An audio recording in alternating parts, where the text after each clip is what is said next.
Hello friends, welcome back to our channel. आज जो है हम इतिहास विषय जो कि एमपीपीएससी 2025 के लिए टारगेट करते हुए चला रहे हैं, एमपीपीएससी प्री की पहली यूनिट, उसमें हम देखेंगे इतिहास विषय की पहली यूनिट में जो दिया हुआ है उसके अगले टॉपिक है और वो कौन से होंगे। आज के टॉपिक में जो होगा हमारा वो होगा आरण्यक और ब्राह्मण। ये दो टॉपिक जो है हम देखेंगे।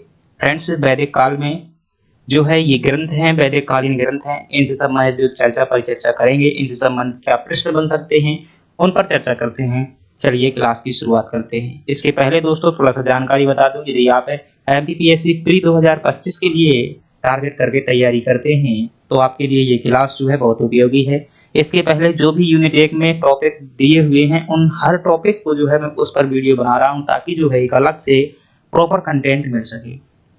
और एक जो है आपसे रिक्वेस्ट है, यदि एमपीपीएससी प्री 2025 की तैयारी करते हैं तो आपके लिए दोस्तों बहुत ही महत्वपूर्ण एक जो है एफएलटी फुल लेंथ टेस्ट में जो है प्रतिदिन आयोजित करता हूं। और यह टेस्ट दोस्तों यूट्यूब पर जो है मैं बताता हूं और उसका जो है सॉल्यूशन बहुत इंपॉर्टेंट है, बहुत इंपॉर्टेंट है। मैं एक बार फिर कह रहा हूं, बहुत इंपॉर्टेंट है। इसमें जो है मैं सभी यूनिट से तीन तीन प्रश्न उठाता हूं, करंट अफेयर को छोड़कर, क्योंकि करंट अफेयर अभी से करने का कोई मतलब नहीं है, इसलिए मैं करंट अफेयर को इसमें क्वेश्चन नहीं शामिल करता। बाकी जो भी 9 यूनिट हैं और 9 यूनिट के जो है दो दो तीन तीन प्रश्न सभी के लेता हूं। फ्रेंड्स, 25 प्रश्न बनाता हूं और ये 25 प्रश्न जो है इनके साथ में जैसे कि एक प्रश्न बनाया उसके साथ में कम से कम पूरे टॉपिक के 10 फैक्ट कराता हूं जो भी परीक्षा में पूछे जाने की संभावना है। यकीन मानिए, आप 10 दिन भी अगर ये टेस्ट सीरीज लेते हैं तो आपका दोस्तों इतना बहुत अच्छा फैक्ट जो हो जाएगा, इतना अच्छा कंप्लीट हो जाएगा, ये आपको बहुत काम देंगे। तो आप जो है एमपीपीएससी का सपना देखते हैं तो दोस्तों ये क्लास आपको जरूर करनी चाहिए। एक क्लास देख लेना, यकीन मानिएगा आप समझ जाएंगे कि मैं क्या कहना चाहता हूं, क्योंकि चीजें प्रत्यक्ष में दिखती हैं तभी पता चलता है। जितना भी आपने पढ़ा हुआ है, जो भी मैं यहाँ पर एक क्लास एमपीजी की पढ़ा रहा हूँ, एक हिस्ट्री की, उनका सभी का प्रॉपर रिवीजन वहां पर क्वेश्चन के माध्यम से करवा रहा हूँ। चलिए अब हम बात करते हैं अपने टॉपिक की और शुरुआत करते हैं। हमारा टॉपिक है दोस्तों ब्राह्मण और आरण्यक। ये दो ग्रंथ हमें आज कंप्लीट करनी है। तो सबसे पहले आरण्यक समझिएगा दोस्तों, ये क्या है? ग्रंथ ही हैं, एक प्रकार के क्या है, ये वैदिक काल में लिखे गए, विशेषतौर से उत्तर वैदिक काल में दोनों प्रकार के ग्रंथों की रचना हुई थी इनकी। जो आपका उत्तर वैदिक का समय काल है वो है आपका 1000 से लगा करके जो 600 ईसा पूर्व तक के बीच का समय है, ये क्या है? उत्तर वैदिक काल है। इसमें जो है आरण्यक और ब्राह्मण ग्रंथों की रचना हुई थी। चलिए देखते हैं में क्या क्या खास बातें हैं।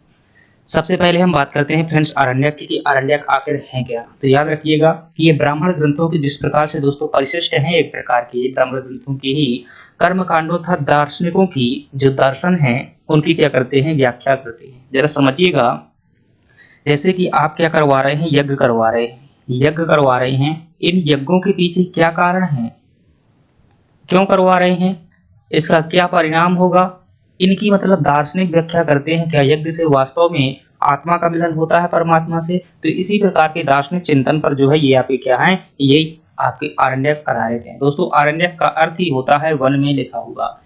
तो आरण्य वन आपने सुना होगा, तो इनका अर्थ होता है वन में लिखा हुआ। इनकी रचना दोस्तों कहाँ पर हुई थी फ्रेंड्स? तो याद रखिएगा, यदि इनकी रचना की बात की है तो इनकी रचना जो है वनों में की गई थी। इन्हीं कारण जो है आरण्यक कहा जाता है। जन्म मृत्यु चक्र के साथ साथ आत्मा की जटिलता के विषय में कर्म कांडों की सूचनाओं का जो संकलन है वही क्या है दोस्तों? आरण्यक है। याद रखिएगा, जन्म मृत्यु चक्र चलता रहता है कि आप क्या करेंगे भाई, अच्छा कर्म करेंगे तो आपको अच्छा जन्म मिलेगा अगली बार में, और बुरे कर्म करेंगे तो आपको क्या है, कोई मतलब बन जाओगे, पता नहीं जो बुरे कर्म से बनता है आपको पता होगा, तो कोई मतलब वैसा जीव बन जाओगे। तो इनके चक्कर कैसे चलते रहते हैं, आत्मा किस प्रकार से परिवर्तित होती है, इनके विषय में जो सूचना का संग्रह है दोस्तों क्या है? आपके आरण्यक हैं। और बात की जाए, मोस्ट है इंपॉर्टेंट प्रश्न है, आपसे ये पूछा जा सकता है कि आरण्यकों की संख्या कितनी है दोस्तों? जो महत्वपूर्ण आरण्यकों की संख्या कितनी है? 7 आरण्यक हैं। कौन कौन से हैं? ऐतरेय ऋग्वेद का है, तैत्तिरीय यजुर्वेद का है, मध्याह्न संखायन और मैत्रायणी, तबलकर और ब्रह्मा, ये सभी क्या है आपके जो है आरण्यक हैं। याद रखिएगा। तो वैसे यहाँ से बहुत छोटा टॉपिक है आरण्यक। ब्राह्मण से प्रश्न बनता है, वहां पर बात करेंगे। मूलतः ये क्या है? ब्राह्मण ग्रंथों के परिशिष्ट हैं। कौन? आरण्यक। तो फ्रेंड्स ये है आपकी आरण्यक की जो महत्वपूर्ण बातें इतनी ही थी, लेकिन मानिए मैंने 3 किताबें पढ़ी हुई है भाई, यूजीसी नेट की पढ़ी है, जो है ऐसी 3 किताबों में मुझे इतना ही कंटेंट मिला है जो प्री के अनुसार जो है इम्पोर्टेंट हो सकता है। चलिए अब बात करते हैं ब्राह्मण ग्रंथों की। दोस्तों ब्राह्मण ग्रंथ जो है प्रत्येक वेद जो होते थे ना उनका एक ब्राह्मण होता था। अब यूं समझिएगा कि वेद में लिखा हुआ है, कुछ भी भाई मुझे कोई श्लोक याद हो तो मैं जैसे सुना देता हूँ। कोई श्लोक जैसे लिखा हुआ है, अब वह श्लोक किस में लिखा हुआ है, संस्कृत भाषा में लिखा हुआ है, उस श्लोक का मतलब तो नहीं हम समझ रहे, तो उनका एक टिप्पणी के माध्यम से, कहानी के माध्यम से, तर्कों के माध्यम से जो संग्रह है तो क्या है, यानी कि ये क्या है, ब्राह्मण जो है वेदों का ही एक प्रकार के हिस्सा है जो वेदों का क्या करते हैं, स्पष्टीकरण करते हैं। और हर वेद के अपने अपने क्या होते थे, ब्राह्मण होते थे। ऋग्वेद में जो बातें लिखी हुई हैं वो समझ में नहीं आई तो कहीं कहानी के माध्यम से दिखा दिया गया, तो कहीं मतलब उसमें कोई टिप्पणी की गई तो उनका संग्रह देखने को मिलता है। अभी बात करेंगे कौन कौन सी टिप्पणी इनमें की गई है, वो टिप्पणी इंपॉर्टेंट है, कई बार प्रश्न उनसे आए हुए हैं। जानकारी भी दोस्तों ब्राह्मण ग्रंथों में ऐतिहासिक जानकारी है देखने को मिलती है। आपसे बात की जाए कि हिंदू श्रुति साहित्य का भाग है दोस्तों, जी हाँ, ये ब्राह्मण जो है क्या है, श्रुति साहित्य का भाग है। श्रुति साहित्य किसे कहते हैं, वेदों को दोस्तों श्रुति साहित्य कहा गया है, क्योंकि यह जो परंपरा दोस्तों सुन सुन करके आगे बढ़ती रही है। गुरु जी ने किसे सुनाया, अपने शिष्य को सुनाया, और अपने शिष्य ने जो है अपने शिष्य को सुनाया, तो ये श्रुति साहित्य का भाग है क्या, ब्राह्मण। आपको ध्यान रखना, कथन में शायद आ सकता है ऐसा। सामान्यतः जो भी किंवदंतियां प्रचलित है वर्तमान में, किंवदंतियों, तथ्यों, दर्शन और वैदिक अनुष्ठानों की विस्तृत व्याख्या का मिश्रण क्या है दोस्तों, ब्राह्मण है। ब्राह्मण ध्यान रखिएगा, व्यक्ति नहीं, ये क्या है, जाति नहीं, ये क्या है, ग्रंथ है दोस्तों। प्रत्येक वेद के क्या होते थे, ब्राह्मण होते थे। फ्रेंड्स ये है आपके पास में मोस्ट इंपोर्टेंट टेबल है, ये वाली आपसे पूछा जाता है कि यह जो है ब्राह्मण किस वेद का, ये मोस्ट इंपोर्टेंट है, यहाँ से प्रश्न बनने की पूरी संभावना है। तो ऋग्वेद है, सामवेद है, यजुर्वेद है, अथर्ववेद है, प्रत्येक के अपने अपने क्या होंगे, ब्राह्मण होंगे। दोस्तों कौन कौन से ब्राह्मण देखिएगा, ऋग्वेद का जो ब्राह्मण है मोस्ट इंपोर्टेंट है, ऐतरेय और कौशिकी किसके ब्राह्मण हैं, ये सबसे ज्यादा महत्वपूर्ण जो है आपका ऐतरेय ब्राह्मण है। 2 ब्राह्मण सबसे महत्वपूर्ण है, ऐतरेय और एक सतपथ, 2 ब्राह्मण आपको जो है बहुत अच्छी ऐतिहासिक जानकारी देखने को मिलती है। तो ऐतरेय और कौशिकी क्या है, ऋग्वेद के 2 ब्राह्मण। कैसे याद करेंगे, ऋग्वेद सबसे महत्वपूर्ण है, तो एक व्यक्ति था वो क्या कर रहा था, थोड़ा सा ऋग्वेद पढ़ लिया 2-4 टॉपिक और वो क्या बहुत ज्यादा इतरा रहा था, तो दूसरे ने क्या कहा, ज्यादा इतरा मत है, और कोशिश कर क्या, पूरा ऋग्वेद पढ़ ले पहले फिर इतराना। तो मतलब याद करने का, इतराना नहीं है, क्या करना है, कोशिश करनी है। और करते ऐतरेय और कौशिकी क्या है, ये दोनों ऋग्वेद के ब्राह्मण, याद हो जाएंगे, नहीं भूलेंगे। सामवेद में दोस्तों बात की है, सामवेद के जो ब्राह्मण है तांडय और पंचविश ब्राह्मण है। अब इसमें आपको मैं तांडय तो याद करा दूंगा, कैसे याद कराऊंगा, सामवेद में क्या संगीत का वर्णन मिलता है, और तांडय नृत्य आपने सुना होगा, तांडव नृत्य शंकर जी करते हैं, तो उनसे संबंधित सामवेद का ब्राह्मण कौन सा है, तांडय है और पंचविश है। अगली बात करें, तैत्तिरीय और शतपथ है। अब ये शतपथ ब्राह्मण आपको याद करना है, बता दें। शत मतलब वैसे मानिए, पथ मतलब क्या होता है, रास्ता होता है, और सत मतलब क्या होता है, सत्य होता है। तो जो कोई भी यजुर्वेद में किसकी जानकारी हमें देखने को मिलती है, यज्ञों की जानकारी दोस्तों देखने को मिलती है। अगर आपको यज्ञ करवाना है तो क्या करना पड़ेगा, सत्य पथ का अनुसरण करना पड़ेगा। सत्यपथ ब्राह्मण किसका है, यजुर्वेद का है, और तैत्तिरीय ब्राह्मण भी इसी का है। अगली बात की जाए, मोस्ट इंपोर्टेंट है, ये आपसे प्रश्न एक बार आ चुका है, गोपथ किसका ब्राह्मण ग्रंथ है, तो आप समझिएगा कि ये अथर्ववेद का ब्राह्मण ग्रंथ है। 3 ब्राह्मण आपको किसी भी हालत में जो है याद होने चाहिए बहुत अच्छे तरीके से, गोपथ, ऐतरेय और शतपथ, ये नहीं भूलना है। और बाकी इतने याद रहेंगे तो आप ऑप्शन से गैस कर लेंगे कौन किसका है। अब इनमें दोस्तों ऐतिहासिक जानकारी देखने को मिलती है, कौन कौन सी मिलती है, ये फैक्ट आपसे पूछे जाते हैं। चलिए उनकी बात कर लेते हैं। तो सबसे पहले जो आपका है शतपथ ऐतरेय ब्राह्मण है, तो ऐतरेय ब्राह्मण में हमें क्या क्या जानकारी देखने को मिल जाती है, तो देखिएगा दोस्तों, यहाँ पर पहली जानकारी हमें देखने को मिलती है कि 4 वर्णों के कर्तव्यों का उल्लेख कहाँ देखने को मिलता है। फ्रेंड्स 4 वर्णों की जो वर्ण व्यवस्था है, इसकी उत्पत्ति की जानकारी ऋग्वेद के 10वें मंडल से मिलती है, लेकिन इनके क्या क्या कर्तव्य होंगे इसकी जानकारी हमें ऐतरेय ब्राह्मण में देखने को मिल जाती है। अगली बात की जाए दोस्तों, ऐतरेय ब्राह्मण में एक कथन मिलता है, मोस्ट इंपोर्टेंट है, आपसे ऐसा कथन पूछेगा कि यह किस ग्रंथ में ऐसा उल्लेख मिलता है कि पुत्री समस्त दुखों का कारण है। क्या है, पुत्री समस्त दुखों का कारण है, और जो पुत्र है वो क्या है, परिवार का संरक्षक है। पुत्र जो है परिवार का संरक्षक, ये कथन दोस्तों हमें ऐतरेय ब्राह्मण में देखने को मिल जाता है।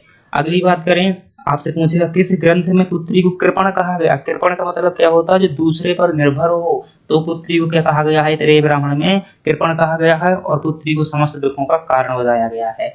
अगली बात करें फ्रेंड्स, इसमें कथन उल्लेख मिलता है कि जो कुरु का राजा है, जो कुरु नरेश है, वह हमेशा 64 योद्धा से घिरा रहता है और वह योद्धा कोई नहीं, उसके वंश के ही योद्धा है, मतलब लड़का नाती पनाती ऐसे हैं, उनके जो वंशज हैं वो योद्धा हैं। तो कुरु नरेश ऐसी जानकारी में देखने को मिलती है ऐतरेय ब्राह्मण में। ये फैक्ट आपको रट लेने किसी भी हालत में। अगली बात करें, आपके पास में जो अगला है कि शतपथ ब्राह्मण। दोस्तों शतपथ ब्राह्मण में क्या क्या जानकारी देखने को मिल जाती है। सर्वप्रथम महाजनी प्रथा का उल्लेख कहाँ देखने को मिलता है, जैसे प्रश्न यदि याद है दोस्तों, अभी प्रश्न आया था ना कि नर्मदा का प्रथम उल्लेख किस ब्राह्मण में देखने को मिलता है, तो ऐसा पूछा जा सकता है कि नहीं पूछ सकता। नर्मदा का प्रथम उल्लेख किस में, इसका जवाब क्या था, आप कमेंट बॉक्स में बताइएगा। एमपीपीएससी 2024 का जो है पेपर का क्वेश्चन है। ये दोनों ऑप्शन आपके पास में दो है, ऐतरेय ब्राह्मण या शतपथ ब्राह्मण, दोनों में से आपका कोई सही एक उत्तर होगा। चलिए अगली बात करते हैं कि सर्वप्रथम महाजनी प्रथा को उल्लेख शतपथ ब्राह्मण में मिलता है। दोस्तों शतपथ ब्राह्मण में हमें जानकारी मिलती है कि मनु के समय क्या आया था, एक जो है जल प्लावन आया था, जिसके कारण जो है सृष्टि जो है बहुत संकट में फंस गई थी। ऐसी जानकारी हमें कहाँ मिलती है, ये मिलती है हमें शतपथ ब्राह्मण में। अगली बात करें, शतपथ ब्राह्मण में दोस्तों कहा गया है कि राजा वही है जिसे प्रजा का क्या हो, प्रजा का अनुमोदन हो, जिसे अनुमोदन प्राप्त हो, यानी कि सहमति प्राप्त हो। जो प्रजा के खिलाफ राजा है वो अच्छा राजा नहीं है, असली राजा वही है जैसे प्रजा का अनुमोदन प्राप्त हो।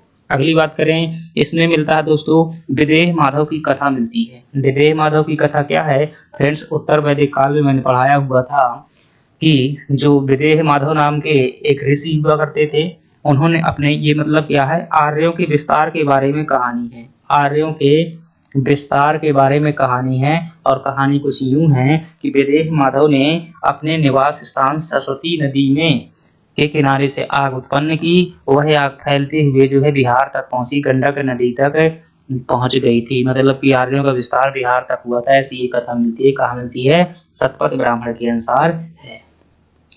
अगली बात करें दोस्तों, इसमें जो है शतपथ ब्राह्मण में 12 प्रकार के रत्नन की जानकारी मिलती है। रत्नन क्या होते थे, ऋग वैदिक काल यानी कि वैदिक काल में जो अधिकारी हुआ करते थे उन्हें रत्नन कहा जाता था। तो 12 प्रकार के रत्नन की जानकारी कहाँ देखने को मिलती है, तो ब्राह्मण में मिलती है, शतपथ ब्राह्मण में। अगली बात की जाए, पुनर्जन्म का सिद्धांत पहली बार कहाँ देखने को मिलता है, तो आपका जवाब होगा शतपथ ब्राह्मण में पुनर्जन्म का सिद्धांत देखने को मिल जाता है। फ्रेंड्स इतने फैक्ट आपको गिरी हालत में याद होना चाहिए यदि आप प्री निकालना चाहते हैं। फ्रेंड्स यदि आप पीडीएफ चाहते हैं तो कमेंट बॉक्स में बताइएगा, क्योंकि इसका मैं स्क्रीनशॉट लूंगा, फिर कॉपी करूंगा, इसको पीडीएफ बना करके भेज दूंगा। हालांकि यदि जरूरत ना हो तो फिर क्यों मैं परेशान हूँ, कोई बताता नहीं है भाई, पता नहीं इतना अच्छा सब कुछ बताने के बाद पता है ये कंटेंट बनाने में दोस्तों मुझे काफ़ी टाइम लग जाता है, लेकिन फिर भी जो है लोगों को उचित समर्थन नहीं मिल रहा है। पता नहीं क्यों एजुकेशन को जो है इतना ज़्यादा वो कर रहे हैं लोग। चलिए खैर बात करते हैं, हमारा ये टॉपिक जो है ये कंप्लीट हो गया। फ्रेंड्स अगले टॉपिक में जो है हम इसके अगले टॉपिक देखेंगे। यदि आपको क्लास पसंद आई हो तो वीडियो को लाइक कर देना और चैनल को सब्सक्राइब कर देना। कोई समस्या हो प्रश्न हो तो कमेंट बॉक्स में डाल देना। चलिए यदि आप वो है तो आप जुड़िएगा अगली क्लास में, जो हमारी वो है टेस्ट सीरीज की क्लास है, बहुत महत्वपूर्ण। चलिए धन्यवाद।